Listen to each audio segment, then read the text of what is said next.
ഈ ലോകം ആക്ഷേപം ചൊല്ലിയാലും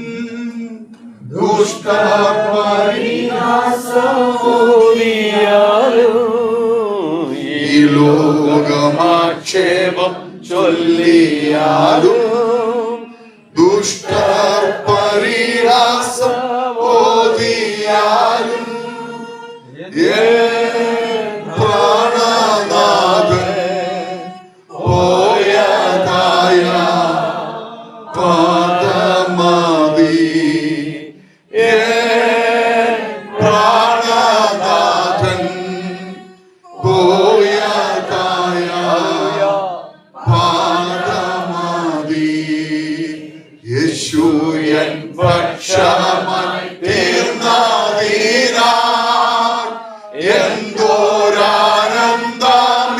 ഭൂവിൽ വാസം യേശു എൻ പക്ഷമായി തീർന്നതിനായി എന്തോരാനന്ദമീ ഭൂവിൽ വാസം എത്ര മോദം പാർക്കലത്തിൽ ജീവിക്കും എത്ര മോദം പാർക്കലത്തിൽ ജീവിക്കും. സ്വർഗ്ഗപിതാവേ, ഞങ്ങൾ ഒരുമിച്ച് അവിടുത്തെ കടന്നു വരുന്നു. കർത്താവേ, ജനം അവലോട് അവിടുത്തെ സ്ഥലത്തിലേക്ക് കടന്നു വന്നിരിക്കുന്നു. ഇന്ന് രാത്രി ദൈവത്തിന്റെ ആ ഒരു സാന്നിധ്യം യഥാർത്ഥമായി മനസ്സിലാക്കി മടങ്ങിപ്പോകുക. കർത്താവിടെ ആ സാന്നിധ്യത്തോട് അടുപ്പിക്കുന്ന എന്തെങ്കിലും തടസ്സമായി ഞങ്ങൾ ഉണ്ടെങ്കിൽ അതെല്ലാം ഇന്ന് രാത്രി പറഞ്ഞുപേക്ഷിച്ച് ദൈവത്തോടൊന്ന് അടുക്കുവാൻ, യഥാർത്ഥമായ ദൈവത്തിന്റെ സാന്നിധ്യം ഒന്ന് രുചിച്ചറിയുക ഞങ്ങളെ ഇടയാക്കണമേ എന്ന് പ്രാർത്ഥിക്കണം. അവിടുത്തെ സാന്നിധ്യത്തിന്റെ നടുവിലുള്ളതിനാ ഞങ്ങൾ അങ്ങേക്ക് നന്ദി പറയുന്നു. മുഴുമകത്വം എടുക്കണം കർത്താവേ. ഈ ദേശത്ത് ഭരിക്കുന്ന പൈശാചിക മണ്ഡലങ്ങൾ യേശുവിന്റെ നാമത്തിന് വേണ്ടി മുട്ടുമടക്കട്ടെ. എല്ലാ കഠിന ഹൃദയങ്ങളും അഴിഞ്ഞു പോകട്ടെ. ദൈവത്തിന്റെ വചനം വ്യാപരിക്കുന്ന തടസ്സമായി വ്യാപരിച്ചു നിൽക്കുന്ന സകല ദുഷ്ടപിശാചിന്റെ ആധിപത്യങ്ങളും യേശുവിന്റെ നാമത്തിൽ പുറത്തു പോകാൻ കൽപ്പിക്കണം. ജനം വിടുതൽ പ്രാപിക്കട്ടെ, സൗഖ്യം പ്രാപിക്കട്ടെ, മടങ്ങി വരട്ടെ. മുഴുമകത്വം അങ്ങേക്ക് യേശു കർത്താവിന്റെ വലിയൊരു നാമത്തിൽ തന്നെ. ഹല്ലേലൂയ. ഒരുമിച്ചായിരിക്കുവാൻ സർവകൃപാലുവായ ദൈവം ഒരുക്കി തന്ന നല്ല അവസരത്തിനായി സ്തോത്രം. ഈ സഭയുടെ സീനിയർ പാസ്റ്റർ ആയിരിക്കും രാജൻ ജോർജ് കുടുംബം, ഇവിടെ ആയിരിക്കുന്ന അസോസിയേറ്റ് പാസ്റ്റേഴ്സ്, മറ്റ് കൗൺസിൽ മെമ്പേഴ്സ്, എന്നെ ഈ സഭയിലേക്ക് റെക്കമെൻഡ് ചെയ്ത ബ്രദർ അനു ജേക്കബ്, അതേപോലെ തന്നെ വേങ്ങൽ IPC ചർച്ചിലായിരിക്കുന്ന ബാബുച്ചാന്റെ മക്കള്, പരിചിതരായ അനേകരിനകത്തുണ്ട്. അവരെല്ലാവരും ഞാൻ ദൈവത്തെ സ്തുതിക്കുന്നു. ദൈവം നിങ്ങളെല്ലാവരെയും അനുഗ്രഹിക്കട്ടെ. ഞാൻ നന്ദി പറയുന്നു. പ്രത്യേകിച്ച് ഞങ്ങളുടെ കസിനായിരിക്കുന്ന പ്രിയ മക്കളോടും കൂടെ ഒരുമിച്ചായിരിക്കുവാൻ കർത്താവ് ഒരുക്കുന്ന ഫാമിലി ആയിട്ടുണ്ട്. ഒരുമിച്ചായിരിക്കുവാൻ കർത്താവ് ഒരുക്കി തന്ന നല്ല അവസരത്തിനായി ഞാൻ ദൈവത്തെ സ്തുതിക്കുന്നു. മുഖവരകൾ പറഞ്ഞ് സമയം കളയാൻ ഞാൻ ആഗ്രഹിക്കുന്നില്ല. വളരെ പെട്ടെന്ന് തന്നെ ദൈവജന ശുശ്രൂഷയ്ക്ക് മുന്നോട്ട് പോകാൻ ആഗ്രഹിക്കുന്നു. ഒരു വാക്കിൽ എന്നെ ഒന്ന് പരിചയപ്പെടുത്തിട്ട് നിങ്ങൾക്കെല്ലാം അറിയാം. പച്ചനെ പാസ്റ്റർ ജോൺ വർഗീസ്, വർഗീസ്, അതേപോലെ തന്നെ എൻ്റെ പപ്പ IPCയിലെ പാസ്റ്ററാണ്. 58 വർഷമായി തിരുവല്ലയിലും കേരളത്തിന്റെ പല ഭാഗങ്ങളിലും പാസ്റ്റർ ജേക്കബ് സാമുവൽ 58 വർഷമായി കർത്താവിൽ ഇപ്പോൾ വിശ്രമ ജീവിതം നയിക്കുന്നു. അപ്പോൾ പെന്തക്കോസ് കുടുംബത്തിൽ ജനിച്ചു വളർത്തപ്പെട്ടുകൊണ്ട് ബൈബിൾ കൊടുത്ത് ഇറങ്ങിയേക്കാമെന്ന് വിചാരിച്ചിറങ്ങിയ ആളൊന്നുമല്ല. സ്തോത്രം. ദൈവം ആയിട്ട് വ്യക്തിപരമായ ഒരു ബന്ധം പോലും ഇല്ലാതെ ജീവിച്ചൊരു കാലഘട്ടം എനിക്കുണ്ടായിരുന്നു. 95 ഞാൻ അബുദാബിയിലേക്ക് ജോലിക്ക് പോയി. അതിനുശേഷം 2000 ശേഷം 2002 ഞങ്ങളുടെ വിവാഹം കഴിഞ്ഞു. അതിനുശേഷം ഞങ്ങൾ ഒരുമിച്ച് കുടുംബമായിട്ട് ദേശത്തായിരുന്നു. ആദ്യം 1 വർഷത്തോളം ജോലി ചെയ്തു. ജോലി രാജിവെച്ച് ബിസിനസ് ആരംഭിച്ചു. അങ്ങനെ ഒരു ഷിപ്പിംഗ് ആൻഡ് കാർഗോ കമ്പനി ആ ദേശത്ത് സ്റ്റാർട്ട് ചെയ്തു. എൻ്റെ വലിയൊരു സാക്ഷ്യമുണ്ട്. യൂട്യൂബിലും പൗർഷയിലും ഒക്കെ നിങ്ങൾക്ക് ചിലപ്പോൾ കേട്ടിട്ടുണ്ടായിരിക്കാം, അല്ലെങ്കിൽ സെർച്ച് ചെയ്താൽ കേൾക്കാൻ പറ്റും. അതുകൊണ്ട് ഞാൻ വിപുലമായ രീതിയിൽ പറയാൻ ആഗ്രഹിക്കുന്നില്ല. വിശ്വാസം വർദ്ധിക്കാൻ വേണ്ടി മാത്രം പെട്ടെന്ന് ചില കാര്യങ്ങൾ പറഞ്ഞു ഓടിപ്പോകും. ദൈവത്തിന് പദ്ധതിയുള്ളവരെ ദൈവം ചൂണ്ടയിട്ട് പിടിക്കും. ദൈവത്തിന് പദ്ധതിയുള്ളവരെ എവിടെ പോയി വിളിച്ചാലും ദൈവം പിടിച്ചിരിക്കും. അങ്ങനെ ഒരു ബിസിനസ്സുകാരനായി മാറ്റപ്പെട്ട എന്നെ, ദൈവമായിട്ട് വ്യക്തിപരമായ ബന്ധമില്ലാത്ത എന്നെ ദൈവം ചൂണ്ടയിട്ട് പിടിച്ചു. സ്തോത്രം. പല രീതിയിൽ പല എൻകൗണ്ടർ ആയിട്ടാണ് എന്നെ കർത്താവ് പിടിച്ചത്. സ്തോത്രം. ഈ മൈക്കിന്റെ സൗണ്ട് കട്ടാവുന്നുണ്ടല്ലോ, എനിക്ക് കട്ടാവുന്ന പോലെ തോന്നുന്നു. സ്തോത്രം. അപ്പോൾ ദൈവത്തിന്റെ ആ ഒരു പിടി, ദൈവത്തിന്റെ പദ്ധതി എന്ന് പറഞ്ഞാൽ ആ പദ്ധതിയിലേക്ക് കൊണ്ടുവരാൻ വേണ്ടി ദൈവം എങ്ങനെയൊക്കെ നമ്മളെ പിടിക്കാൻ പറ്റുമോ അതേപോലെ ദൈവം പിടിച്ചു. പക്ഷെ നമ്മൾ നശിച്ചു പോകാൻ സമ്മതിക്കുന്നില്ല. അങ്ങനെ എൻ്റെ ബിസിനസ് നല്ല രീതിയിൽ വളർന്നു വരുന്ന സമയത്താണ് ദൈവത്തിന്റെ പിടി എൻ്റെ മേൽ വീഴുന്നത്. ദൈവവുമായിട്ട് വ്യക്തിപരമായ ഒരു ബന്ധവുമില്ല. നമ്മളൊക്കെ അങ്ങനെ കെയർ ഓഫിൽ ഓടുന്നവരാ.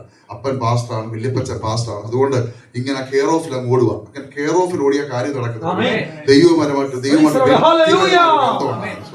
എങ്കിൽ മാത്രമേ ആ ദൈവമായിട്ട് കണക്ഷൻ ഉണ്ടാകത്തുള്ളൂ. സ്തോത്രം. പെട്ടെന്ന് മുന്നോട്ട് പോകട്ടെ. അങ്ങനെ ദൈവത്തിന്റെ പിടി വന്നു. ഞങ്ങളുടെ കമ്പനി ദൈവം അടിച്ച് തകർത്തു. എഴുന്നേക്കാൻ വയ്യ, നട്ടൽ ഓടിച്ചിട്ടു. അങ്ങനെ 2014 അവിടെ ദുബൈയിലെ ജയിലിൽ ഞാൻ അകപ്പെട്ടു. ഒരു കാരണവശാലും പുറത്തു വരാതെ കിടന്നാണ്. പക്ഷെ എന്റെ കർത്താവിന്റെ കരം ഇറങ്ങി വന്ന് ദൈവത്തിന്റെ അത്ഭുതങ്ങൾ. ഞാൻ ഒരിക്കൽ പോലും കാണാത്ത ഒരു അമേരിക്കക്കാരനാണ് ഞങ്ങളുടെ കമ്പനി ഏറ്റെടുക്കുന്നത്. ദൈവമക്കളെ എന്ന് പറഞ്ഞാൽ അതേപോലെ ബാധ്യത വന്നിട്ട് വല്ലാത്തൊരവസ്ഥ ഞങ്ങൾ കടന്നുപോയി. ദൈവം അത്ഭുതകരമായി പുറത്തു കൊടുത്തു. അവിടെ കൊണ്ട് തീർന്നില്ല. ദൈവത്തോട് പറ്റിച്ചേർന്ന് നിൽക്കാൻ ആഗ്രഹിച്ചപ്പോഴും കർത്താവ് പറയുന്ന ഒറ്റ കാര്യമേ ഉള്ളൂ, എന്റെ വചനം എടുത്ത് ഞാൻ പറയുന്ന സ്ഥലത്ത് അത് മാത്രം എനിക്ക് ഉൾക്കൊള്ളാൻ കഴിഞ്ഞില്ല. കർത്താവെ, ഞങ്ങൾ അവിടുത്തെ വചനം എടുത്ത് എവിടെ വേണം പൊയ്ക്കോളാം, പക്ഷെ ഇത് എടുത്തുകൊണ്ട് മാത്രം പോകാൻ പറ്റത്തില്ല. അതിന്റെ കൂടെ ജോലി ചെയ്യുവോ ബിസിനസ് ചെയ്യുവോ ഒക്കെ ഞങ്ങൾ ചെയ്തോളാം, പക്ഷെ ഇത് മാത്രം എടുത്തുകൊണ്ട് പോകാൻ കഴിയത്തില്ല. അപ്പച്ച, ഞങ്ങൾ ദുബൈയിൽ നിന്നുകൊണ്ട് എന്തൊക്കെ ചെയ്യാൻ പറ്റുമോ ചെയ്തോളാം. അങ്ങനെ ഒരു പിടിവലി നടന്നു ദൈവമായിട്ട്. ദൈവത്തിന്റെ പരിപാടി നമ്മളെ അല്ലെങ്കിൽ വലിയ കേടില്ലാതെ ദൈവ പദ്ധതിക്ക് ഇറക്കണം. സ്തോത്രം. അങ്ങനെ രണ്ടാമത്തെ എൻകൗണ്ടർ. സ്തോത്രം. അങ്ങനെ ജയിലിൽ നിന്നൊക്കെ കർത്താവ് പുറത്തു കൊണ്ടുവന്നു. അങ്ങനെ അതിനുശേഷമാണ് ഞങ്ങളുടെ ഒന്നാമത്തെ കമ്പനി 2014 ക്ലോസ് ചെയ്തു. ഞങ്ങളുടെ ഈ കാര്യങ്ങളൊക്കെ ജോണങ്ങൾ അറിയാം കേട്ടോ. രണ്ടാമതൊരു കമ്പനിക്ക് ഞാൻ തുകയെടുത്ത് കയ്യിലുണ്ടായിരുന്ന കാശ് കൊണ്ട് കൊടുത്തത് മുഴുവൻ പോയി. സ്തോത്രം. അങ്ങനെ എല്ലാ വിധത്തിലും അടിത്തറ ഇളക്കി നിർത്തിയിട്ട് കർത്താവ് വീണ്ടും പറഞ്ഞു, എന്റെ പദ്ധതിക്ക് വേണ്ടി ഇറങ്ങും. ദൈവമക്കളെ, 2016 ജനുവരി മാസം 19 ആ ഒരു തിരിവിന്റെ ദിവസമായിരുന്നു. ഞാൻ ഫുട്പാത്തിൽ കൂടെ നടന്നു വരുമ്പോൾ പെട്ടെന്ന് ഇയർ ബാലൻസ് നഷ്ടപ്പെട്ടു. ഞാൻ കറങ്ങി അവിടെ വീണു. പിന്നെ എനിക്ക് ബോധം വരുന്നത് റാഷിദ് മെഡിക്കൽ കോളേജിലാണ്. എൻ്റെ കാല് രണ്ടായിട്ട് ഒടിഞ്ഞ് തിരിഞ്ഞുപോയി. എന്താ സംഭവിച്ചതൊന്നും അറിയത്തില്ല. കാല് തിരിഞ്ഞുപോയി, ഒന്നും ചെയ്യാൻ പറ്റാത്ത അവസ്ഥ. ഓപ്പറേഷൻ തിരിലേക്ക് കയറ്റി 4 മണിക്കൂർ നിന്റെ ഓപ്പറേഷൻ. 2 സൈഡിലും ടൈറ്റാനിയം പ്ലേറ്റ് ഇട്ട് 14 സ്ക്രൂ ഡ്രില്ല് ചെയ്ത് ഈ സൈഡിൽ 14 സുരുങ്ങിയ സൈഡിൽ വിട്ട് കാല് നല്ല ഫിറ്റ് ചെയ്തു. ഏറ്റവും നല്ല ഡോക്ടർ, നല്ല ഫിക്സിങ്, എല്ലാം നല്ലപോലെ ഫിക്സ് ചെയ്തു. പക്ഷേ എന്നെ കർത്താവ് അന്ന് രാത്രി പറഞ്ഞു, ഞാനാ നിന്നെ തൊട്ടത്, നീ എഴുന്നേറ്റ് നടക്കണം. എന്റെ വചനം എടുത്ത് ഞാൻ പറയുന്ന സ്ഥലത്ത് എത്തണം. അന്ന് രാത്രി റിക്കവർ റൂമിൽ എന്നോട് കർത്താവ് സംസാരിച്ചു, എന്റെ വചനം എടുത്ത് ഞാൻ പറയുന്ന സ്ഥലത്ത് എത്തണം. അവിടെ ചെന്ന് നിന്നെ ഞാൻ എഴുന്നേൽപ്പിച്ചു നടന്നു. ദൈവമക്കളെ, പിന്നെ ഒന്നും അമാന്തിച്ചില്ല. ബിക്കോസ് 3 മാസം ഡോക്ടർമാർ എന്തൊക്കെ ചെയ്യാൻ നോക്കിയിട്ടും എന്നെ നടത്താൻ പറ്റിയില്ല. എന്റെ കാലിന് സ്പർശന ശക്തി ലഭിച്ചില്ല. ഞാൻ വീൽ ചെയറിലേക്ക് എന്റെ ജീവിതം മാറി. സ്തോത്രം. എന്റെ വൈഫ് വൈകിട്ട് വന്നിട്ട് ജോലി കഴിഞ്ഞ് വന്നിട്ട് വേണം എന്നെ ബാത്റൂമിൽ കൊണ്ടുപോകാൻ. ആ ഒരു അവസ്ഥയിലേക്ക് ഞാൻ മാറ്റപ്പെട്ടു. അന്നൊരു തീരുമാനമെടുത്തു, ഇനി ഒരു ദിവസം ഉണ്ടെങ്കിൽ യേശുവിന് വേണ്ടി. അങ്ങനെ തീരുമാനമെടുത്ത കുടുംബമായി 2016 ഏപ്രിൽ മാസം 26 വീൽ ചെയറിൽ എന്റെ വൈഫ് തള്ളിക്കൊണ്ട് ഷാർജ എയർപോർട്ടിൽ കൂടെ പുറത്തോട്ട് കൊണ്ടുപോയി. സ്തോത്രം. അങ്ങനെ തിരുവനന്തപുരം എയർപോർട്ടിൽ എന്നെ ലിഫ്റ്റ് വഴി താഴെ ഇറക്കി വീട്ടിൽ കൊണ്ടുവന്നപ്പോൾ കാലൊക്കെ 2 കാലിന്റെ വലുപ്പമായി. കർത്താവ് പറഞ്ഞു, ഞാൻ നിന്നെ എഴുന്നേൽപ്പിച്ച് നടത്തും, പക്ഷെ നിന്റെ മുറിക്കകത്ത് വെച്ചല്ല. ഞങ്ങളുടെ church IPC prayer centre Thiruvalla നിങ്ങൾക്ക് അറിയാതിരിക്കാം. പക്ഷെ രാജു ബോക്കാരുടെ ചർച്ചിലാണ് ഞാൻ മെമ്പർഷിപ്പ്, അവിടുത്തെ അസോസിയേറ്റ് പാസ്റ്ററാണ് ഞാൻ. അവിടെ സ്തോത്രം ആ ഒരു സൈഡിൽ പോയിരുന്നു. എന്നോട് രാജു പാസ്റ്റർ എന്ന് പറഞ്ഞ സമയം അല്പസമയം വചനം സംസാരിക്കണം. ഞാൻ പറഞ്ഞു, പാസ്റ്റർ എനിക്ക് സ്റ്റേജിൽ കയറാൻ പാടാണ്. അവരെന്നെ ഹെൽപ്പ് ചെയ്തു. ഞങ്ങളുടെ ചർച്ചിൽ ഒത്തിരി ആൾക്കാർ ഇവിടെ നാട്ടിൽ വന്നിട്ടുണ്ട്. അവിടെ എല്ലാം റിഗാർഡ്സ് ഞാൻ അറിയിക്കുന്നു. സ്തോത്രം. അങ്ങനെ സ്തോത്രം ആ സ്റ്റേജിൽ അവരെ ഹെൽപ്പ് ചെയ്ത് എന്നെ കയറ്റി. ഞാൻ ദൈവത്തിന്റെ വചനം ഈ പുൾപിറ്റിൽ സ്ട്രോങ് ആയിട്ട് പിടിച്ച് ഒരു കാല് കുത്തി നിന്ന് സംസാരിച്ചു. എനിക്ക് വലത് കാല് കുത്താൻ കഴിയത്തില്ല. 1 കിലോ വെയിറ്റ് കാലിൽ വന്നു കഴിഞ്ഞാൽ കാലിൽ സ്ക്രൂ പൊട്ടിപ്പോകും. അതികഠിനമായ വേദനയാണ്. വചനം സംസാരിച്ചു. പാസ്റ്റർ രാജു പൂവക്കാലെ സഭ എനിക്ക് വേണ്ടി കൈനീട്ടി പ്രാർത്ഥിച്ചു. ആശീർവാദം പറഞ്ഞ് മീറ്റിംഗ് അവസാനിപ്പിക്കാൻ പോവുകയാണ്. എന്നോട് ദൈവത്തിന്റെ ആത്മാ പറഞ്ഞു, ആ 2 സ്റ്റെപ്പ് ഞാൻ വെച്ചു. എന്നെ ദൈവദാസന്മാർ ഹെൽപ്പ് ചെയ്തുകൊണ്ടിരുത്താൻ പോവാണ്. 2 സ്റ്റെപ്പ് ഞാൻ വെച്ചു. 2ാമത്തെ സ്റ്റെപ്പ് വെച്ചപ്പോൾ ദൈവത്തിന്റെ ആത്മാ പറഞ്ഞു, ഞാൻ നിന്നെ സൗഖ്യമാക്കിയിരിക്കുന്നു, കാല് കുത്തി നടക്കാം. ദൈവമക്കളെ, എനിക്ക് വിശ്വസിക്കാൻ ബുദ്ധിമുട്ടായിരുന്നു. കാരണം അറിയാമോ, സ്തോത്രം, എന്റെ കാലിൽ ആ വേദന ഫീൽ ചെയ്തു. എന്റെ കാലിൽ അതികഠിനമായ വേദനയാണ്. പിന്നെ എനിക്ക് എങ്ങനെ കുത്താൻ പറ്റും? എന്നോട് കർത്താവ് വീണ്ടും പറഞ്ഞു, ഞാൻ നിന്നെ സൗഖ്യമാക്കിയിരിക്കുന്നു, കാല് കുത്തി നടക്കുക. ദൈവമക്കളെ, ഞാൻ അടുത്തൊരു കാര്യം തീരുമാനിച്ചു. ഇനി കാല് മുറിച്ചു മാറ്റേണ്ടി വന്നാലും ഞാൻ കാല് കുത്തി നടക്കും. ദൈവമക്കളെ, ആ ഹല്ലേലൂയ ഹോളിൽ 1200ഓളം മെമ്പേഴ്സ് ഞങ്ങളുടെ ചർച്ചിലുണ്ട്. അതിന്റെ അകത്ത് ആ സ്റ്റേജിൽ 104 കിലോ ബോഡി വെയിറ്റ് ഉള്ള എന്റെ ശരീരത്തിന്റെ മുഴുവൻ ഭാരവും എന്റെ കാലിൽ കൊടുത്ത് നിലത്ത് കുത്തിയ നിമിഷം അത്യന്തമായ ഒരു ശക്തി എന്റെ കാലിലേക്ക് വ്യാപരിച്ചു. വിശ്വസിക്കുന്നവർ വ്യാപരിക്കുന്ന ദൈവശക്തി. ഹല്ലേലൂയ. ഇത് പലരും ഇരിക്കുന്നതിന്റെ കാര്യം അറിയാമോ? വിശ്വാസം അകത്തുണ്ട്, വിശ്വാസം ബൈബിളിലുണ്ട്. പക്ഷെ നീ വിശ്വസിച്ച് പറയണം, വിശ്വസിച്ച് പ്രവർത്തിക്കണം. ഞാൻ വിശ്വസിച്ച് കാലുകുത്തിയില്ലായിരുന്നെങ്കിൽ സാം ചെന്നിത്തല ഇന്നും വീഴ്ചയറിയുന്നത്. ഇന്നും അനേകർ കിടക്കുന്നതിന്റെ കാര്യം എന്നറിയാമോ? വിശ്വാസം അകത്തുണ്ട്. നമ്മളെ പേര് വിശ്വാസിത, പക്ഷെ വിശ്വാസം ചലിക്കുന്നില്ല. വിശ്വാസം ഡെഡ് ആണ്. ഈ ദിവസങ്ങളിൽ ഒന്ന് ചലിക്കാൻ തയ്യാറാണോ? ഈ ഇരിപ്പൊക്കെ ഒന്ന് മാറി കേട്ടോ. ഈ ഓമാൻ പട്ടണത്തിൽ ദൈവം അടിത്തറകളൊക്കെ അനേക ഭാഷയുടെ ആരാധനയല്ലേ? തെലുങ്കിലില്ലേ, തമിഴിലില്ലേ, അറബിയിലുണ്ടോ? എന്താ വരാത്തെ? നമ്മൾ റെഡിയല്ല. നമ്മൾ റെഡിയായി നോക്കിക്ക്. കർത്താവ് അടിത്തറകളൊക്കെ ആവേശത്തോടെ പറയുമല്ലോ. ഇത് കേട്ടു, ഇത് കണ്ടിട്ടാണ് ഞാൻ പറയുന്നത്. അടിത്തറ കർത്താവ് കാലൊടിച്ച ദൈവം നാട്ടിൽ കൊണ്ടുവന്ന് എന്തിനറിയാമോ? നാട്ടിൽ ഏതെങ്കിലും സഭയ്ക്കകത്ത് കയറി ഇരുന്നിട്ട് ഉപവാസ പ്രാർത്ഥനയും ബുധനാഴ്ചത്തെ കോട്ടയം നടത്തി പോകാനല്ല. ദൈവം എന്റെ കുടുംബത്തെ അടിച്ചിറക്കി കൊണ്ടുവന്ന് സൗഖ്യമാക്കി പുറത്തിറക്കിയത് ആയിരക്കണക്കിന് ചാവാൻ പോകുന്നവരെ, ആത്മഹത്യ ചെയ്യാൻ പോകുന്നവരെ പുറത്തു കൊണ്ടുവരുവാൻ ആ നിയോഗം നിന്ന് ദൈവം കേരളത്തിൽ അയച്ചെങ്കിൽ ഞാൻ നിങ്ങളോട് പറയാം, നിങ്ങളുടെ മേലെ നിയോഗമുണ്ട്. നിങ്ങളെ കുറിച്ച് ദൈവത്തിന് സ്വപ്നമുണ്ട്. പരിശുദ്ധാത്മാവിൽ ഒന്ന് ചലിക്കാൻ തയ്യാറാണോ?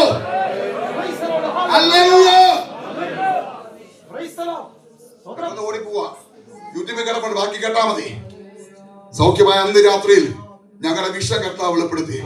ഞങ്ങളുടെ വിഷൻ ഒരിക്കൽ പോലും കാണാത്തൊരു ബോർഡ് എന്നെ കർത്താവ് കാണിച്ചു. ആത്മഹത്യ അരുതേ, അത് പാപമാണ്. മരണം ജീവിതത്തിന്റെ അവസാനമല്ല. യേശു ക്രിസ്തു താങ്കളെ സ്നേഹിക്കുന്നു. കണ്ടിട്ടില്ല. ഞാൻ മാറിയത് പ്രാർത്ഥിക്കാൻ തുടങ്ങി. എന്താപ്പാ, എന്തിനാ എന്നെ കാണിച്ച ബോർഡ്? ആരെങ്കിലും മരിക്കുകയാണോ? കർത്താവ് പറഞ്ഞു, ആയിരക്കണക്കിന് ആൾക്കാർ മരിച്ചുകൊണ്ടിരിക്കുക. നിന്നെ നിന്റെ കുടുംബത്തെ ഇത്രയും പിടിച്ചൊതുക്കി ഞാൻ അവരെ എനിക്ക് പുറത്തുകൊണ്ട്. ഞാൻ പറഞ്ഞു, ഞാൻ റെഡിയാ. എന്ത് ചെയ്യണം? കർത്താവ് പറഞ്ഞു, ഞാൻ പറയുന്ന അനുസരിക്കണം. റെഡിയാ. ജഡരക്തമുള്ള ആരോധന ചോദിക്കരുത്. ഇല്ലപ്പാ, അങ്ങനാണെങ്കിൽ ഞാൻ കാണിച്ചപ്പോൾ ഇന്നേക്ക് 3 ദിവസം തികയുന്നതിന് മുമ്പ് നിന്റെ വീടിനെ മണ്ടയ്ക്ക് വെച്ചിരിക്കണം. ആരോട് ചോദിച്ചില്ല, അപ്പച്ചനോട് ചോദിച്ചില്ല, പപ്പായോട് ചോദിച്ചില്ല. രാവിലെ പോയി 8 അടി നീളം 4 അടി വീതിയുള്ള ബോർഡിന് ഓർഡർ കൊടുത്തു. പ്രൈമർ അടുപ്പിച്ച് വൈകിട്ട് വെള്ളിങ്ങാരെ കൊണ്ട് പരമരിച്ച് ചുരുക്കി പറയാം, ബുധനാഴ്ച 7 മണിക്ക് ലോറിയെ കൊണ്ടുവന്ന് വീടിന്റെ മുന്നിൽ ബോർഡ് നിന്നപ്പോൾ എന്റെ ഭാര്യ റീന അത് കാണുന്നത്.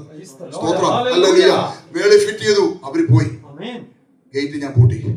8 മണിയായപ്പോൾ കുടുംബ പ്രാർത്ഥന ആരംഭിച്ചു. 8:45 കുടുംബ പ്രാർത്ഥന കഴിഞ്ഞു. വൈഫ് ഫുഡ് വിളമ്പിക്കൊണ്ടിരിക്കുമ്പോൾ ഞങ്ങളുടെ ഗേറ്റിൽ ആരോട് കുലുക്കുന്ന ശബ്ദം. ഈ ഡോർ ഗേറ്റ് തുറക്കാമോ? ഞാൻ നോക്കിയപ്പോൾ ഒരു ഫാമിലിയാണ്. ഞാൻ ചോദിച്ചു, എന്താ കാര്യം? ഞങ്ങൾ അകത്തോട്ട് വരട്ടെ? വന്നിട്ട് പറഞ്ഞു. സിറ്റ് ഓട്ടിക്കൊണ്ടിരുത്തി. എൻ്റെ പേര് സുരേഷ്. ചുരുക്കി പറയട്ടെ, സൗദി അറേബ്യയിൽ ബിസിനസ് മുടിഞ്ഞ് തകർന്ന് എല്ലാം നഷ്ടപ്പെട്ട് ജപ്തിയുടെ വക്കി കിടക്കുന്ന കുടുംബം. ഹിന്ദു ഫാമിലിയാണ്.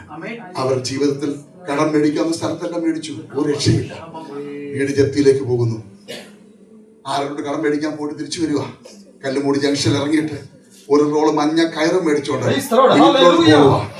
5 വയസ്സുള്ള കുഞ്ഞിന് വിഷം കൊടുത്തിട്ട് കെട്ടി ഞാൻ വരിക്കാൻ അവർക്ക് വേണ്ടി ദൈവം വെപ്പിച്ച ബോർഡാ. 3 ദിവസത്തിനുള്ളിൽ ഈ ബോർഡ് വെച്ചിരിക്കണം. ഇത് ഊഹാഭോഗമല്ല കേട്ടോ. കർത്താവ് പറയുന്ന അനുസരിച്ച് അന്ന് രാത്രി അവരിൽ വ്യാപരിച്ച ഈവിൾ സ്പിരിറ്റ്, സൂയിസൈഡ് സ്പിരിറ്റ് പുറത്തു വന്നു. എല്ലാത്തിനെയും പുറകിൽ ഒരു സ്പിരിറ്റ് ഉണ്ട്. നമുക്ക് ആകെ പാടെ അറിയാവുന്ന സ്പിരിറ്റ് ഹോളി സ്പിരിറ്റാ. പിന്നെ രണ്ടാമത് അറിയാവുന്ന ഈവിൾ സ്പിരിറ്റാ. നിങ്ങളൊരു കാര്യം ചിന്തിച്ചോണം.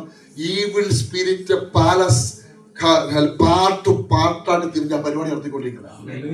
നിങ്ങൾ ചിന്തിച്ചു നോക്കി. ഷൈനിയും 2 പിള്ളേരും ആ റെയിൽവേ ട്രാക്കിൽ കിടന്ന് അല്ലെങ്കിൽ കയറി നിന്നപ്പോൾ നിങ്ങൾ ചിന്തിച്ചു നോക്കി, കടഭാരത്തിന്റെ ആധിക്യമാണോ അതോ മറ്റെന്തെങ്കിലും ആണോ അവർ മരിക്കാൻ തീരുമാനിച്ചത്? ദൈവമക്കളെ, നമ്മൾ വിചാരിക്കും ആ ഭർത്താവ് സ്നേഹിച്ചിട്ടില്ല, അതുകൊണ്ട് അതൊന്നും ചിന്തിക്കേണ്ട.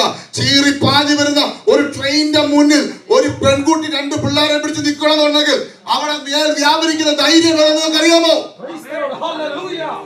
അത് സാധാരണ നടക്കുന്ന കാര്യമല്ല. അതാണ് സൂയിസൈഡ് സ്പിരിറ്റ്. അവിടെ കൊണ്ട് തീരുന്നില്ല. കോപത്തിന്റെ സ്പിരിറ്റ് ഉണ്ട്, കള്ളം പറയുന്ന സ്പിരിറ്റ് ഉണ്ട്, മോഷിക്കുന്ന സ്പിരിറ്റ് ഉണ്ട്, അഡൾട്ടറി സ്പിരിറ്റ് ഉണ്ട്. ഇതൊക്കെ കാസ്റ്റ് ഔട്ട് ചെയ്തില്ലെങ്കിൽ മരുന്ന് കഴിച്ച് മുടിയത്തേ ഉള്ളൂ. ഇത് പരിശുദ്ധാത്മാവിനെ തിരിച്ചറിയത്തുള്ളൂ കേട്ടോ. ഹല്ലേലൂയ. ഞാൻ ഓടിപ്പോകട്ടെ. ആയിരക്കണക്കിന് ആൾക്കാരെ ഈ 9 വർഷം കൊണ്ട് കണക്കൊന്നും പറഞ്ഞ് ഞാൻ തെറ്റിക്കാൻ ആഗ്രഹിക്കുന്നില്ല. സിനിമാ സംവിധായകന്മാര്, സിനിമാ നടന്മാര്, മലപ്പുറത്തെ ബിസിനസ്സുകാർ ചാവാൻ പോയ കയറ് പിടിച്ചു വെച്ച ആയിരക്കണക്കിന് ആൾക്കാരെ പുറത്തുള്ള കെട്ട് അവിടെയാക്കി. NH-MC റോഡിലെല്ലാം ഞങ്ങൾ ഈ സെയിം ബോർഡ് സ്ഥാപിക്കുന്നതിന് അന്ന് മുതൽ കോള് വരാൻ തുടങ്ങി. ചാവാൻ പോകുന്നതിന്റെ കോള്. ഞാൻ ഇവിടെ നിൽക്കുന്നെങ്കിലും എന്റെ ഫോൺ ചലിക്കുന്നു. ചാവാൻ പോകുന്നതിന്റെ കോള്. ഞാൻ ഇവിടെ ആയതുകൊണ്ട് ദൗത്യം കംപ്ലീറ്റ് ആകാതിരിക്കുന്നില്ല. അവിടെ ഞങ്ങളുടെ ആൾക്കാരുണ്ട്. സ്തോത്രം. ഓരോ ജില്ലയിലും ഹല്ലേലൂയ ചാടി നിൽക്കാൻ വേണ്ടി ആൾക്കാർ നിൽക്കുന്നത് പിടിച്ചു കയറ്റുവാൻ. ഹല്ലേലൂയ. ദൈവമക്കളെ ഓർക്കുമ്പോൾ പ്രാർത്ഥിക്കണം. നിർത്തുക. സ്തോത്രം. പെട്ടെന്ന് പോവാം. അപ്പോസ്തല പ്രവൃത്തി 1-ാം അധ്യായം അതിന്റെ 4-ാമത്തെ വാക്യം പെട്ടെന്ന് വായിച്ചാൽ. അപ്പോസ്തല പ്രവൃത്തി 1:4. സ്തോത്രം. അങ്ങനെ അവൻ അവരുമായി കൂടിയിരിക്കുമ്പോൾ അവരോട്, നിങ്ങൾ യെരൂശലേമിൽ നിന്ന് വാങ്ങിപ്പോകാതെ എന്നോട് കേട്ട പിതാവിന്റെ വാഗ്ദത്തത്തിനായി കാത്തിരിക്കണം. യോഹന്നാൻ വെള്ളം കൊണ്ട് സ്നാനം കഴിപ്പിച്ചു, നിങ്ങൾക്കോ ഇനി ഏറെ നാൾ കഴിയും മുമ്പേ പരിശുദ്ധാത്മാവ് കൊണ്ട് സ്നാനം ലഭിക്കും എന്ന് കൽപ്പിച്ചു. മതി. വലിയൊരു സബ്ജക്റ്റ് ആണ്. പക്ഷെ അതൊന്നും പോകുന്നില്ല. 1-2 കാര്യങ്ങൾ ഈ കാലഘട്ടവുമായിട്ട് ബന്ധപ്പെട്ട് ചില കാര്യങ്ങൾ മാത്രം ഓടിച്ച് ഞാൻ പറയാൻ ആഗ്രഹിക്കുന്നു. സ്തോത്രം. ഇന്ന് നമ്മുടെ കുഞ്ഞുങ്ങൾക്കും പ്രായമുള്ളവർക്കും എല്ലാം ഏറ്റവും വലിയ വിഷയം പരിശുദ്ധാത്മാവിനെ കുറിച്ച് ഭയങ്കര കൺഫ്യൂഷൻ. പരിശുദ്ധാത്മാവിനെ കുറിച്ചുള്ള കൺഫ്യൂഷൻ. ചില ആൾക്കാർ ചോദിക്കുന്നതിന്റെ ആവശ്യമുള്ളൂ. കുഞ്ഞുങ്ങൾ ചോദിക്കുന്നു. വളരെ ക്ഷേമായ കാര്യമല്ല ഈ അന്യഭാഷയൊക്കെ പറയുന്നത്. നമ്മൾ സഹിക്കാൻ പറ്റുന്നില്ല. ഞങ്ങളുടെ മമ്മി വീട്ടിൽ എന്തുവാ പറയുന്നത്, കലകളുടെ കല പറയാം. എനിക്ക് അങ്ങോട്ട് സഹിക്കാൻ പറ്റുന്നില്ല. സ്തോത്രം. പിള്ളേർക്കൊന്നും അതിന് താല്പര്യമില്ല. സംശയമുണ്ട് പിള്ളേർ ചോദിച്ചാൽ മതി കേട്ടോ. കുഞ്ഞുങ്ങളെ കൊണ്ട് ഇന്ന് പിള്ളേരൊന്നും ഇല്ല. അനുജക്ക പാസ്റ്റർ പറഞ്ഞു, സാറ് പറഞ്ഞു ഇന്ന് പിള്ളേരില്ല. എന്ത് ചെയ്യാൻ പറ്റും? പിള്ളേർക്ക് ഇതിനോട് താല്പര്യമില്ല. എന്താ അവർക്ക് ഷെയ്മാ. അതിന് എന്താ കുഴപ്പം നിങ്ങൾക്കറിയാമോ? ഞാൻ 2017 നാട്ടിൽ പോയി. 2017 എന്റെ പാസ്പോർട്ട് എക്സ്പയർ ആയതാ. 2025 വരെ ഞാൻ റിന്യൂ ചെയ്തിട്ടില്ല. എന്താ ചെയ്യാന്നറിയോ? അതുപോലെ നാട്ടിൽ പ്രോഗ്രാമാണ്. മറ്റേ മീറ്റിംഗ് അല്ല, ചാവാൻ പോകുന്ന കോളാ. പോകാതിരിക്കാൻ പറ്റത്തില്ല. 25 ജനുവരി മാസം പറഞ്ഞു പാസ്പോർട്ട് റിന്യൂ ചെയ്യണം. എനിക്ക് ചില പദ്ധതി ഉണ്ടെന്ന് പറഞ്ഞു. 21 വർഷം ഗൾഫിൽ കിടന്ന് എനിക്ക് വിസിറ്റിംഗ് പാസ്റ്റേഴ്സ് കയറി വരുമ്പോൾ എനിക്കറിയാം സഭയുടെ ഫീലിംഗ് എന്നുള്ള കാര്യം. ഞാൻ കുറ്റം പറഞ്ഞിട്ടുണ്ട്. ഈ പുള്ളിക്കൊന്നും വേറെ പണിയില്ല, നാട്ടിൽ സുവിശേഷം അറിയാൻ വയ്യ, നോർത്ത് ഇന്ത്യ പോകല്ലോ എന്നൊക്കെ ചോദിച്ചിട്ടുള്ള ആളാ ഞാനും ഇതുപോലെ ഇരുന്നിട്ടുള്ള കൗൺസിലിനകത്ത് ഞാൻ പറഞ്ഞിട്ടുണ്ട്. ഇതൊക്കെ നാളെ വരെ ഇതൊക്കെ സുവിശേഷം പ്രസംഗിക്കാം പോകല്ലോ. അങ്ങനെ ചോദിക്കുന്ന എന്നോട് കർത്താവ് പറയാ പദ്ധതിയോടെ. ഞാൻ പറഞ്ഞു ഞാൻ പോത്തില്ല. സത്യം ഞാൻ പറഞ്ഞു ഞാൻ പോത്തില്ല. കർത്താവ് പറഞ്ഞു നിനക്കറിയാമോ ആത്മഹത്യ കേരളത്തിൽ മാത്രമല്ല ലോകത്തിന്റെ മുഴുവൻ സ്ഥലത്തും അവരെ പുറത്തു കൊണ്ടുവന്ന പരിപാടിക്ക് ഞാൻ കൊണ്ടുവന്ന് അത് നീ ഇവിടെ ലിമിറ്റ് ചെയ്യേണ്ടത് പറഞ്ഞു. ഞാൻ പാസ്പോർട്ട് റിന്യൂ ചെയ്ത് വീട്ടിൽ വന്ന് പാസ്പോർട്ട് വന്നില്ല. ഞാൻ വന്നു ദുബൈന്ന് കോൾ വന്നിട്ട് പറഞ്ഞു അത്യാവശ്യമായിട്ട് മീറ്റിംഗ് വരണമെന്ന് പറഞ്ഞു. ദൈവമക്കളെ വെറും 28 ദിവസത്തേക്ക് പോയതാണ്. ചെന്നൈന്റെ അന്ന് എന്നെ ഒരു വീട്ടിൽ കർത്താവ് കൊണ്ടുപോയി. ഒന്നാമത്തെ കെട്ട് കൊണ്ടുപോകാം കേട്ടോ. ഒന്നാമത്തെ കെട്ട് എന്നോട് പാസ്റ്റായി ഞങ്ങളുടെ പ്രശ്നം ഇതാണ്. ഞാൻ കാശ് എല്ലാം ഉണ്ട്, പക്ഷെ ആ മുറിക്കകത്ത് ഞങ്ങളുടെ പ്രാർത്ഥനാ വിഷയം കിടപ്പുണ്ട്. മുറി തുറക്കാൻ പറഞ്ഞു. തുറന്നപ്പോൾ 22 വയസ്സുള്ള പെൺകുട്ടി MBBS പഠിച്ചുകൊണ്ടിരുന്ന 3.5 വർഷം കഴിഞ്ഞപ്പോഴത്തേക്ക് ഭയം കയറി ഹോസ്റ്റൽ റൂമിൽ നിന്ന് ഇറങ്ങി ഓടി. നാട്ടിലാണ് കേട്ടോ. ഇറങ്ങി ഓടി അവിടെ നിന്ന് ഹോസ്റ്റലിൽ വാടന്മാരെ പിടിച്ചു കെട്ടി വീട്ടിൽ നിന്ന് ആൾക്കാർ പോയി ആരെ അറിയിക്കാതെ കൊണ്ട് മുറിയിൽ അടച്ചിരിക്കുക. എന്താ കാര്യം അറിയാമോ? പെങ്കോച്ച ആ നാട്ടുകാർ തന്നെ പണിയാ. ലോങ് ലീവ് എടുത്തിരിക്കുക, പോകാതെ വീട്ടിലിരിക്കുക. ഈ കുഞ്ഞിനെ നോക്കി. ദൈവമക്കളെ ഞാൻ ചോദിക്കട്ടെ, എന്താ കാര്യം? പെന്തക്കോസ് ഫാമിലി അല്ലേ, പെന്തക്കോസുകാരില്ലേ? എന്തുകൊണ്ട് ഈ പൈശാചിക കുഞ്ഞിനെ ബന്ധിച്ചു? കാര്യം എന്നറിയാമോ? അകത്ത് അത്യന്ത ശക്തി കയറിയിട്ടുണ്ടെങ്കിൽ ഈ ദേശത്തിന്റെ പുറകോട്ട് വലിക്കുന്ന ഒരു ശക്തിയുണ്ട്. നിങ്ങൾ അംഗീകരിച്ചാലും ഇല്ലെങ്കിലും ഞാൻ പറയാം, ഗുരുത്വാകർഷണ ബലം എന്നൊരു ബലം ഈ ഭൂമിയിലുണ്ടോ? നിങ്ങൾ എഴുന്നേൽക്കുന്നതിന് വെയിറ്റ് ഉണ്ടാകുന്നതും സ്റ്റെപ്പ് കയറുന്നതും ഇതെല്ലാം ബലം ഉണ്ടാകുന്നത് ഈ ഗുരുത്വാകർഷണ ബലം ഉള്ളതുകൊണ്ടാണ്. ആണോ? അങ്ങനെയാണെങ്കിൽ ആത്മീയത്തിൽ മുന്നോട്ട് പോകാതിരിക്കാൻ വേണ്ടി പുറകോട്ട് വലിക്കുന്ന ഒരു ശക്തിയുണ്ട്. അത് നമ്മുടെ പവർ കൊണ്ട് അതിനെ ഓവർകം ചെയ്യാൻ കഴിയുന്നില്ല. ആ കുഞ്ഞിനെ കർത്താവ് വന്ന് പുറത്തു കൊണ്ടുവന്നു. തീർന്നില്ല. 65 ആത്മഹത്യ ടെൻസിയുള്ള ആൾക്കാരെ ദുബായ് പട്ടണത്തിൽ കർത്താവ് പുറത്തു കൊണ്ടുവന്നു. അത് കഴിഞ്ഞ് കർത്താവ് കുവൈറ്റിലോട്ട് പോകാൻ പറഞ്ഞു. ഒറ്റ മാസത്തേക്ക് പോയി 40ഓളം കുഞ്ഞുങ്ങൾ 12ാം ക്ലാസ്സും 10ാം ക്ലാസ്സും ഡിഗ്രിക്ക് പഠിക്കുന്ന ഭയത്തിന് അടിമപ്പെടുന്ന കുഞ്ഞുങ്ങളെ കർത്താവ് പുറത്തു കൊണ്ടുവന്നു. ഞാൻ നിങ്ങളോട് പറയാം, നിങ്ങളുടെ കുഞ്ഞുങ്ങൾ നിങ്ങളുടെ മുന്നിൽ ചിരിക്കുന്നുണ്ട്.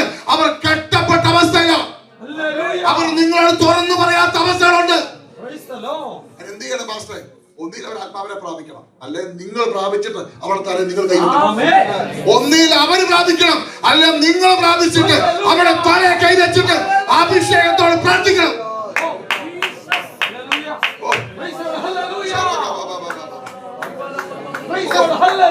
അധികാരമുണ്ട്. നമുക്ക് അധികാരമുണ്ട്. കൈകൊട്ടി അന്യഭാഷ പറഞ്ഞ് ഇരിക്കാൻ വേണ്ടി മാത്രമല്ല. നമ്മുടെ ആകെ എക്സ്പീരിയൻസ് എന്താണെന്ന് അറിയാമോ? വെള്ളിയാഴ്ച വ്യാഴാഴ്ച ഇങ്ങോട്ട് വരും, പാട്ടിന്റെ അവസാനം 3-4 അന്യഭാഷ പറഞ്ഞ് കൈകൊട്ടി വീട്ടിൽ പോകും. ഞാൻ ചോദിക്കട്ടെ, എത്ര പേർക്കുണ്ട് പരിശുദ്ധാത്മാവിന്റെ എക്സ്പീരിയൻസ് ഈ ആഴ്ച പറയാൻ? നിങ്ങൾ സംസാരിച്ച പരിശുദ്ധാത്മാവിനോട് എന്ത് എക്സ്പീരിയൻസ് കൊണ്ട് പറയാൻ? ദൈവമക്കളെ, ഞാൻ നിങ്ങളോട് പറയാം, നമ്മൾ ഈ പോകുന്നതൊക്കെ നോർമൽ ലൈഫാണ്. ഹോളി സ്പിരിറ്റ് നമ്മളെ കൺട്രോൾ ചെയ്യാൻ തുടങ്ങി കഴിഞ്ഞാൽ നമ്മുടെ ലൈഫ് അസാധാരണമായ ലൈഫായി. സ്തോത്രം. ഹല്ലേലൂയ. ഈ വാക്യമൊക്കെ എടുത്ത് പറയാൻ സമയം കിട്ടുന്നില്ല. പെട്ടെന്ന് 2-3 കാര്യം പറയാം. ഈ പരിശുദ്ധാത്മാവിന്റെ അഭിഷേകം പ്രാപിക്കേണ്ട ഏറ്റവും വലിയ ആവശ്യകതയാണ് ഇവിടെ കർത്താവ് പറഞ്ഞിരിക്കുന്നത്. ഈ ശിഷ്യന്മാരെ നിങ്ങൾ ശ്രദ്ധിച്ചു നോക്കിയേ. യേശു കൂടെ ഉള്ളപ്പോൾ ശിഷ്യന്മാരോട് പറഞ്ഞു, പോകുവീൻ, നിങ്ങൾ പോകുവീൻ. കർത്താവ് പോകാൻ നേരം പറയാം, എങ്ങും പോകണ്ട. അതേ ശിഷ്യന്മാരോട് പറയാണ്, നിങ്ങൾ എങ്ങും പോകണ്ട. അതെന്തുവാ? ഞങ്ങളൊക്കെ ബൈബിൾ കോളേജിൽ പഠിച്ചു കഴിയുമ്പോഴത്തേക്ക് പറയുന്നത് പോകുവീൻ. അങ്ങനെ പാട്ട് കൊടുക്കണം. ആ പാട്ടും പാടിയിട്ടാണ് പോകുന്നത്. ആ പോകുകയെന്ന് പറഞ്ഞ വാക്കം കേട്ട് കുറെ ആൾക്കാർ അങ്ങോട്ടും ഇങ്ങോട്ടൊക്കെ പോകും. അവിടെ കിടന്ന് കെട്ടപ്പെടും. പോകരുത്. അങ്ങനെ ശിഷ്യന്മാര് പറഞ്ഞു, അങ്ങനെ പോകണ്ട, ഇരുന്ന അത്യന്ത ശക്തിയാണ്. അത്യന്ത ശക്തി വേണോ സുവിശേഷം പ്രസംഗിക്കാൻ? നിങ്ങൾക്ക് കോൺഗ്രസ് പാർട്ടിയുടെ കമ്മ്യൂണിസ്റ്റ് പാർട്ടിയുടെ പ്രസംഗിക്കാൻ ശക്തിയൊന്നും വേണ്ട, അറിവും മതി. പക്ഷേ സുവിശേഷവുമായി നീ തൃശ്ശൂരിന്റെ മണ്ണിൽ കാലുകുത്തുമ്പോൾ, സുവിശേഷവുമായി നീ ഹൈദരാബാദിൽ കാലുകുത്തുമ്പോൾ ആ ദേശത്ത് നിന്നെ കെട്ടാൻ ഒരു ശക്തിയുണ്ട്. അറിയാമോ? നമ്മുടെ ബൈബിൾ കോളേജ് ഡിഗ്രി കൊണ്ട് ആ ശക്തിയെ കെട്ടാൻ പറ്റുന്നില്ല. അത്യന്ത ശക്തിയില്ലാതെ നിനക്കതിനെ പിടിച്ചെടുക്കാൻ കഴിയുന്നില്ല. ഓ ഹല്ലേലൂയ. അതാ കർത്താവ് പറഞ്ഞത്, നിങ്ങൾ ശമരിയെ പോകാൻ നിൽക്കട്ടെ, യെരൂശലേമിൽ പോണ്ട. ഈ അത്യന്ത ശക്തി പ്രാപിച്ചിട്ട് പോയാൽ മതി. എന്താ കുഴപ്പമെന്ന് അറിയാമോ? ശമരിയൻ വ്യാപരിക്കുന്ന ശക്തിയോടെ നിന്നെ പിടിച്ചു കെട്ടും. അവരെ പിടിച്ചു കെട്ടാനുള്ള കഴിവുണ്ടെങ്കിൽ, നീ ആത്മാവി നിറവിനാണെങ്കിൽ നിങ്ങൾക്ക് അവരെ പിടിച്ചു കിട്ടാൻ പറ്റില്ല. നീ സാധാരണ പിടിച്ചു കിട്ടാനൊന്നും പോണ്ട. അവരെ ഊറന്മാര് പല കുഞ്ഞുങ്ങളെ പിടിച്ച് കെട്ടിയിട്ടുണ്ട്. അവരെ അഴിച്ചു വിടണം. സ്വതന്ത്രം. ഈ പരിശുദ്ധാത്മാവ് ഇറങ്ങി വരുമ്പോഴേ ഒത്തിരി കാര്യങ്ങൾ, അതൊന്നും ഞാൻ പറയാനാക്കി. ഒരു കാര്യം മാത്രം പറയാം, അതിനുള്ള സമയമാണ്. മത്തായി സുവിശേഷം 12-ാം അധ്യായം 28-ാം പെട്ടെന്ന് വായിച്ചു. ദൈവാത്മാവിനാൽ ഞാൻ ഭൂതങ്ങളെ പുറത്താക്കുന്നുവെങ്കിലോ ദേവരാജ് നിങ്ങളുടെ അടുക്കൽ വന്നെത്തിയിരിക്കുന്നു സ്പഷ്ടം. ബലവാനെ പിടിച്ചു കിട്ടിയിട്ടല്ലാതെ ബലവാന്റെ വീട്ടിൽ കടന്ന് അവന്റെ കോപ്പ് കവർന്ന് കളവാൻ എങ്ങനെ കഴിയും? നമുക്കിത് അറിയാവുന്ന കാര്യം, വായിച്ച സമയം കളയുന്നില്ല. ഈ ബലവാൻ ആരാണെന്നും പിടിച്ചുകെട്ട് എന്തുവാണെങ്കിലും എന്തുകൊണ്ട് കർത്താവ് ഇത് പറയും നമുക്കെല്ലാം അറിയാം. അതിന്റെ മേള് തൊട്ട് വായിച്ചാൽ മനസ്സിലാവും. കുരുടനും ഊമനുമായി അല്ലേ? കുരുടനും ഊമനല്ലേ? അതിന് മേളത്തെ കണ്ണി ചിലർ കുരുടനും ഊമനുമായ ഒരു മനുഷ്യനെ കൊണ്ടുവന്നു. സ്തോത്രം. അവനെ കൊണ്ടുവന്നിട്ട് യേശു കർത്താവ് അവനെ സൗഖ്യമാക്കി. ഇത്ര സംഭവം നടന്നുള്ളൂ. ഇത് കണ്ടപ്പോഴത്തേക്ക് പരീക്ഷ സംഘവും ശാസ്ത്രിമാരും കളയുന്നു. എടാ, നീ ചെയ്യുന്ന ഒന്നും ശരിയല്ല. നമ്മൾ കാണാത്ത കാണുമ്പോ നമുക്ക് അവിടെ ഭൂതമാണ്. നമ്മൾ കാണാത്ത കാണുമ്പോ ഭൂതമാണൊക്കെ തോന്നും. നീ ചെയ്യുന്നത് ശരിയല്ല. എന്താ? നീ ഭൂതങ്ങളുടെ തലവനായ ബേത്ശബൂബിനെ കൊണ്ട് അതൊക്കെ ചെയ്യിക്കുന്നത്. നിങ്ങൾക്ക് മനസ്സിലായോ? എന്ന് പറഞ്ഞാൽ നമ്മുടെ നാട്ടിൽ സംഭവം ഉണ്ടല്ലോ, ഹിന്ദുക്കൾക്ക് ഒരു പ്രശ്നം ഉണ്ടായി കഴിഞ്ഞാൽ മുസ്ലിങ്ങൾക്ക് പോകും. എന്താ കാര്യം അറിയാമോ? അവരുടെ ദൈവത്തെ കളിച്ചിട്ട് പവർ കൂടുതലാന്ന അവരുടെ ശക്തിക്കാണ് അവരുടെ ചിന്ത. യേശു കർത്താവ് പറഞ്ഞതെന്നറിയാമോ? നിങ്ങൾ ഉദ്ദേശിക്കുന്ന പോലെ ബേത്ശബൂബിനെ കൊണ്ടല്ല ഞാനിത് പിടിച്ചു കെട്ടിയത്. പിന്നെന്താ? എന്നിലൊരു ശക്തി വ്യാപരിക്കുന്നുണ്ട്. അത് ആ ശക്തിയെ മാത്രമല്ല, ബേത്ശബൂബിനെ അവരെ പിടിച്ചിട്ടു. മനസ്സിലായോ? നമ്മുടെ അകത്ത് വ്യാപരിക്കുന്ന അത്യന്ത ശക്തി ഹല്ലേലൂയ ദൈവം തന്നിരിക്കുന്നത് ലിമിറ്റ് ചെയ്തിടാനല്ല. ഈ പുള്ളിക്കാരൻ എന്തുവായി പിടിച്ചു കെട്ടാന്ന് പറയാം. ഒന്ന് പറഞ്ഞു തരാം, കേട്ടോളൂ. ഇത് യേശു ക്രിസ്തു മാത്രമല്ല ചെയ്തത്, അപ്പോസ്തലന്മാർ ചെയ്തു, നമ്മുടെ പിതാക്കന്മാർ ചെയ്തു, നമ്മൾ ചെയ്തുകൊണ്ടിരിക്കുക. എന്തിനാണ് ഭൂതമാകുന്നറിയോ? ഇഷ്ടംപോലെ ഭൂതം വളർന്നുണ്ട്. അവരാരും ഭൂതമാണെന്ന് പറഞ്ഞ് ഒന്നുമല്ല വരുന്നത്. ഇവിടെ വന്ന് പറയാം, പാസ്റ്റർ ഒന്ന് പ്രാർത്ഥിക്കണം, ഭയങ്കര മൈഗ്രേനാ, വന്നിരിക്കാൻ വയ്യ. ഭൂതമാണെന്ന് പറഞ്ഞ ഒന്നുമല്ല വരുന്നത്. ദൈവാത്മാവി നമുക്ക് മനസ്സിലാവും ഇത് എന്തോ പുറയുന്നുള്ള കാര്യം. ഒറ്റ വാക്കേ പറയത്തുള്ളൂ. നമ്മൾ മൈഗ്രേൻ മാറാൻ പ്രാർത്ഥിക്കത്തില്ല. നമ്മൾ പ്രാർത്ഥിക്കുന്നത് ഈ മൈഗ്രേന് പുറകെ വ്യാപരിക്കുന്ന ദുഷ്ടശക്തി എന്ന് പറഞ്ഞാൽ അപ്പൊ പുറത്തു വരും. മൈഗ്രേൻ മാറും. മനസ്സിലായോ? അപ്പൊ ഇവിടെ ഈ കണ്ണും ഈ കാഴ്ചശക്തിയും കളഞ്ഞു, സംസാരശേഷിയും കളഞ്ഞു. ഒരു കാര്യം നമ്മൾ ഓർത്തോളം, യേശു കർത്താവ് മാത്രമല്ല ശിഷ്യന്മാരും നമ്മളെല്ലാം ചെയ്തെങ്കിൽ നമ്മളെ പാസ്റ്റർമാർക്ക് വേണ്ടി മാത്രമുള്ള ഡ്യൂട്ടി അല്ല ഇത്. അത് സംഭവിക്കാൻ പരിശുദ്ധാത്മാവ് നിന്റെ അകത്തുണ്ടോ, നിന്റെ മേലെ ഒരു അധികാരമുണ്ട്, നിന്റെ നാവിനൊരു അധികാരമുണ്ട് എന്ന് പറഞ്ഞാൽ പിശാച് കവർന്നുകൊണ്ട് പോയതിനെ തിരിച്ചു പിടിക്കണം. പിശാച് കവർന്നോണ്ട് പോയതിനെ തിരിച്ചു പിടിക്കണം. കുഞ്ഞുങ്ങളെ ബുദ്ധിമുട്ടെല്ലാം കവർന്നോണ്ട് പോയിട്ടില്ലേ? ആരോഗ്യം കവർന്നോണ്ട് പോയിട്ടില്ലേ? ഇന്നലെ വരെ കുഴപ്പമില്ല, അമ്മാമ്മയ്ക്ക് നടുവേദന ആയിട്ടില്ലേ? കവർന്നോണ്ട് പോയോ? അച്ചായ നല്ല സമ്പദ് വ്യവസ്ഥയിലല്ലായിരുന്നോ? തകർന്നോണ്ട് പോയോ? കവർന്നോണ്ട് പോയോ? എന്തിയെ ഉരുസമായി പറ്റത്തല്ലേ കേട്ടോ? തിരിച്ചു പിടിക്കണം, തിരിച്ചു പിടിക്കണം. നാവിൽ അധികാരമുണ്ട്. യേശു അങ്ങനെ തിരിച്ചു പിടിച്ച്, യേശു അടിച്ചോ? യേശു അവനെ ഇടിച്ചോ? ഇല്ല. കാഴ്ച പ്രാപിക്കട്ടെ, മടങ്ങി വരട്ടെ, എഴുന്നേറ്റ് നടക്കട്ടെ. ഇത് നാവിൽ കൂടെ ജീവന്റെ ശക്തി വ്യാപരിക്കും. ഓ, അത് മനസ്സിലാക്കാൻ വേണ്ടി എന്റെ കൊച്ചിന്റെ ഒരു കാര്യം പെട്ടെന്ന് നിർത്താം. സമയം കഴിഞ്ഞു, 2 മിനിറ്റ് കൂടെ നിർത്താം. സ്തോത്രം. ഞങ്ങൾ ദുബൈന്ന് കുഞ്ഞുങ്ങളെയൊക്കെ നാട്ടിൽ കൊണ്ട് ലിബേഴ്സ് സ്കൂളിലാണ് ചേർന്നത്. അവിടെ ചെന്നപ്പോഴത്തേക്ക് അവർക്ക് മലയാളം അറിയത്തില്ല. അവർ മലയാളമൊക്കെ പഠിപ്പിച്ചെടുക്കുന്നത്, മലയാളമൊക്കെ പഠിപ്പിക്കാൻ ഒരു രക്ഷയില്ല. ആകെപ്പാടെ സ്ട്രഗിൾ ചെയ്യുക. മൂത്ത മോനെ ഏറ്റവും കൂടുതൽ സ്ട്രഗിൾ ചെയ്യും. അവനൊന്ന് 8ാം ക്ലാസ്സിലാണ്. അവനെ കൊണ്ട് ചേർത്ത് അവൻ റിബലിനായി മാറി. പഠിക്കുന്നില്ല, പുറമോട്ട് പോവാ. നല്ലപോലെ പഠിച്ചിരുന്ന കുഞ്ഞുങ്ങളാണ്, ജെംസിലാണ് പഠിച്ചിരുന്നത് ദുബൈയിൽ, നല്ലപോലെ പഠിച്ചിരുന്നത്. പക്ഷേ ഇവരാകെപ്പാടെ പുറമോട്ട് പോവാ. അങ്ങനെ പുറമോട്ട് പോകുന്ന സമയത്ത് ഞാൻ വൈഫ് ഓപ്പൺ ഹൗസിൽ പോകത്തില്ല. എന്നെ ടീച്ചർമാരുടെ കംപ്ലൈൻറ്റ് കാരണം അവൾ പോകത്തില്ല, എന്നെ പറഞ്ഞു വിട്ടു. ഞാൻ അവിടെ ചെന്നപ്പോഴത്തേക്ക് ടീച്ചർമാരോടൊക്കെ എന്നെ ഫെയ്ത്തിന്റെ ഫാദറാണ് വാങ്ങിട്ട് എന്ന് പറഞ്ഞ് ഇവരെല്ലാവർക്കും എന്നെ കടിച്ച് തിന്നാൻ നോക്കുകയാണ്. പ്രിൻസിപ്പൾ പറഞ്ഞു, മോനെ ഇവിടെ പഠിപ്പിക്കത്തില്ല, അവൻ മറ്റു കുഞ്ഞുങ്ങളെ തള്ളിയിടുന്നു, അവൻ ജമ്പ് ചെയ്ത് താഴോട്ട് ചാടി കാറൊടിഞ്ഞു. അങ്ങനെ ഒത്തിരി പരിപാടികൾ കൊടുക്കുകയാണ്, ഭയങ്കര പരിപാടി. 9ാം ക്ലാസ്സിൽ ലാസ്റ്റ് വാണിംഗ് കിട്ടി, പഠിപ്പിക്കത്തില്ല. 10ാം ക്ലാസ്സിൽ പരീക്ഷ എഴുതിപ്പിക്കത്തില്ല. ഞാൻ പറഞ്ഞു, സാറേ ഈ അവസാനം നമ്മൾ ശരിയാവുന്നു. അവസാനം അതിനേക്കാളും പ്രശ്നം, കംപ്ലൈൻറ്റോട് കംപ്ലൈൻറ്റ്. ദൈവമക്കളെ, ഞാൻ ഓപ്പൺ ഹൗസിൽ പോയിട്ട് ഇവനോടൊന്നും മിണ്ടിയില്ല. ടീച്ചേഴ്സ് എല്ലാം അവരെ ബ്ലെയിം ചെയ്യും, ഇവൻ ശരിയാകത്തില്ല. ഞാനവിടെ വണ്ടിയൊക്കെ ഇട്ട് ഒന്നും മിണ്ടാതെ വീട്ടിൽ കൊണ്ടുപോയി മുറിക്കകത്ത് കയറ്റി അങ്ങ് അടിച്ചു. അടി കൊടുത്ത് നമ്മളത് കരഞ്ഞു. ഞാൻ അങ്ങോട്ട് മാറി നിന്ന് സ്വാഭാവികം ഞാൻ കരയാൻ തുടങ്ങി. കർത്താവേ, എന്റെ കർത്താവോട് പറഞ്ഞു എന്തുവാ, നീ എന്റെ കാര്യം നോക്ക്, ഞാൻ നിന്റെ കാര്യം. ഞാൻ അപ്പച്ചന്റെ കാര്യം ഓടി നടന്നു നോക്കുക. പിന്നെന്താ അപ്പച്ച ഇത്? ഞാൻ ദൈവത്തോട് ചോദിച്ചു. കർത്താവ് പറഞ്ഞു, നിന്റെ നാവിൽ പിശാച് കവർന്നോട് ഇവനെ തിരിച്ചു പിടിക്കാൻ പറഞ്ഞു. ദൈവമക്കളെ, ഹല്ലേലൂയ. ഞാൻ എന്റെ കുഞ്ഞിനെ വിളിച്ചു, മോനെ ഞാൻ പറഞ്ഞു, മോനെ നീ ആരാ? ഞാൻ ദൈവത്തിന്റെ പൈതലാ. അവർ തലയെ കൈ വെച്ചിട്ട് പറഞ്ഞു, യേശു ക്രിസ്തുവിന്റെ നാമത്തിൽ പിശാചെ നീ കവർന്നോട് പോയതിനെ ഞാൻ യേശുവിന്റെ നാമത്തിൽ മടക്കി പിടിക്കുന്നു. അവനെതിരെ പറഞ്ഞ സകല നെഗറ്റീവ് സ്പിരിറ്റ് യേശുവിന്റെ നാമത്തിൽ ക്യാൻസൽ ചെയ്തു. എന്നെ പുറകെ വേണ്ടി വന്നില്ല. 10ാം ക്ലാസ്സിൽ 92% മാർക്ക്, 12ാം ക്ലാസ്സിൽ 96% മാർക്ക്. അവിടെ തീർന്നില്ല കേട്ടോ. കാരുണ്യ യൂണിവേഴ്സിറ്റിയിൽ 3ാം റാങ്കോട് കൂടി അവരെ ക്ലാസ്സിൽ പുറത്തു വന്നു. അവിടെ കൊണ്ട് തീർന്നില്ല. ഡാഡി എനിക്ക് പുറത്ത് പഠിക്കണം. ഞാൻ പറഞ്ഞു, മോനെ എന്റെ പൈസ ഇല്ല. യേശു ഞാൻ ചോദിച്ചോളാൻ പറഞ്ഞു. 3 യൂണിവേഴ്സിറ്റി അവൻ അയച്ചു, അമേരിക്കയിലേക്ക്, ആടിലും സ്കോട്ട്ലൻഡിൽ. ദൈവമക്കളെ, ഗ്ലാസ്കോ യൂണിവേഴ്സിറ്റി നിങ്ങൾക്കറിയാം, ഏറ്റവും വലിയ യൂണിവേഴ്സിറ്റി കോള് വന്നു. നിങ്ങൾക്കറിയാമോ, 1ാമത്തെ ഇന്റർവ്യൂ 10,000 പൗണ്ട്സ് സ്കോളർഷിപ്പിൽ എന്റെ കൊച്ചു സ്കോട്ട്ലൻഡിൽ. ഞാൻ ചോദിക്കട്ടെ, നിങ്ങളിരിക്കല്ലേ, നിങ്ങളുടെ കുഞ്ഞിനെ തലയെ കൈവച്ചിട്ട് പറ, പ്രാർത്ഥിക്കാം. കർത്താവേ, ഈ ജനത്തിനു വേണ്ടി പ്രാർത്ഥിക്കുന്നു. ദൈവത്തിന്റെ സാന്നിധ്യം വ്യാപരിക്കുന്നതിനെ സ്തോത്രം. യേശു ക്രിസ്തുവിന്റെ നാമത്തിൽ രോഗബന്ധനങ്ങൾ അഴിഞ്ഞു പോകട്ടെ, ഭാരങ്ങൾ മാറട്ടെ, നിരാശകൾ മാറട്ടെ.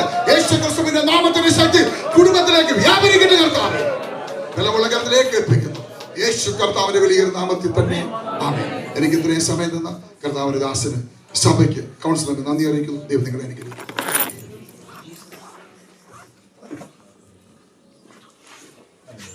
അനുഗ്രഹിക്കപ്പെട്ട നല്ല സാക്ഷ്യങ്ങളും വചന ചിന്തകളും ഇന്ന് രാത്രിവേള ദൈവത്തിന്റെ പരിശുദ്ധാത്മാവിൽ കൂടെ നമ്മെ കേൾപ്പിച്ചല്ലോ. ദൈവത്തിന്റെ കരകളിൽ ഇന്ന് രാത്രിവേള നമ്മെ ഏൽപ്പിച്ചു കൊടുക്കാമല്ലോ. കേൾക്കപ്പെട്ട വചനത്തിന് മുമ്പാവെ നമ്മെ തന്നെ ഒരു നിമിഷം കൊടുത്ത് സമർപ്പിച്ച് കൊടുക്കട്ടെ. ദൈവത്തിന്റെ പരിശുദ്ധാത്മാവിന്റെ ശക്തി ദിവസങ്ങളിൽ പ്രാപിച്ചവരായി ദൈവകൃപ അനുഭവിച്ച് മുന്നേറുവാൻ ദൈവം നമ്മെ സഹായിക്കണമെന്നായി ദൈവത്തോട് നമുക്ക് പ്രാർത്ഥിക്കാം.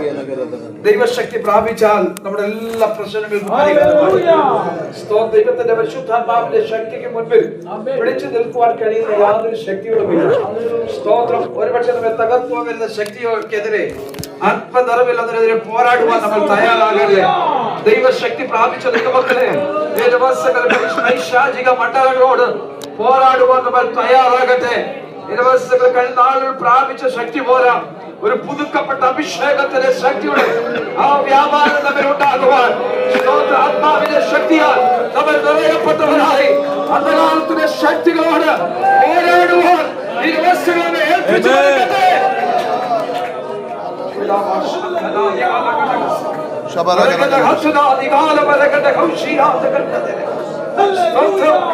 ദൈവത്തിന്റെ പരിശുദ്ധാത്മാവിന്റെ അളവറ്റ വ്യാപാരം നാം പ്രാപിച്ചു കഴിഞ്ഞാൽ നമ്മുടെ മുൻപിൽ പിടിച്ചു നിൽക്കുവാൻ കഴിയുന്ന ഓരോ ശക്തികളുമില്ല. വാഴ്ചകളെയും അധികാരങ്ങളെയും ആയുധവർഗം വഹിപ്പിച്ച കർത്താവാണ് നാം സേവിക്കുന്ന നമ്മുടെ ദൈവം. അധികാരത്തിന്റെ